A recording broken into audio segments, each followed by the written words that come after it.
বন্ধুরা সকলে কেমন আছো? আশা করি সকলে ভালো আছো। আর দেখো জোয়া কিচেনে চলে এসেছি নতুন একটা রান্না করতে। মোচার নিরামিষ তরকারি করব, ঘন্ট করব।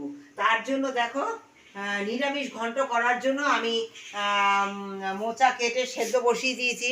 আর এদিকে দেখো এই যে শুকনো খোলায় মুগ ডাল সুন্দর ভেজে নিয়ে খানি 1 ঘন্টা ভিজিয়ে রেখে দিয়েছিলাম। এই দেখতেই পাচ্ছ হালকা হালকা ভেজেছি। এবারে এটা কি করবো বলো তো, এমনভাবে সেদ্ধ করবো যেন গোটাই থাকে। মোচা সেদ্ধ হয়ে গেছে সুন্দর। আর দেখো আমার এই মশলা আলুও ভেজে নিয়েছি, আর ডালও এদিকে সেদ্ধ করে নিয়েছি। এই যে ডাল হাফ সেদ্ধ করে নিয়েছি। আর দেখো মশলার জন্য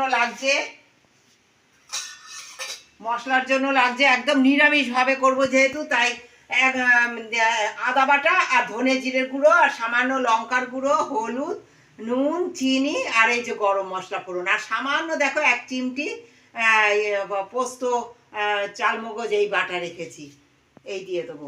আর লাগবে আমার ঘি, দিয়ে দেবো গরম মশলা ফোড়ন, আর দিয়ে দিচ্ছি তেজপাতা, আদা বাটা, এই যে ধনে জিরে বাটা, আর সামান্য কাশ্মীরি লঙ্কার গুঁড়ো, নুন, হলুদ, চিনি, তারপরে এই যে সামান্য একটুখানি পোস্ত কাজু এই বাটা সব একসঙ্গে দিয়ে দেবো। আমি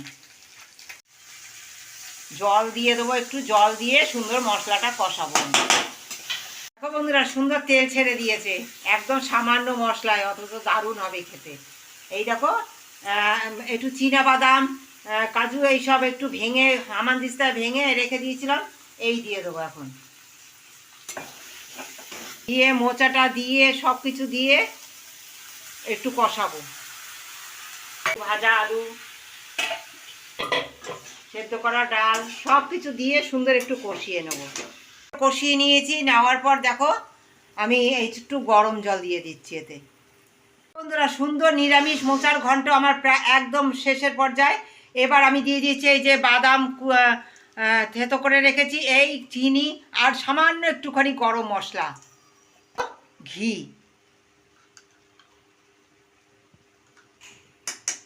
দেখো বন্ধুরা কত সুন্দর নিরামিষ বাদাম দিয়ে মোচার ঘন্ট তৈরি হয়ে গেছে। তোমাদের কেমন লাগলো আমার এই নিরামিষ বাদাম দিয়ে, চীনা বাদাম দিয়ে আমি মোচার ঘন্ট তৈরি করেছি?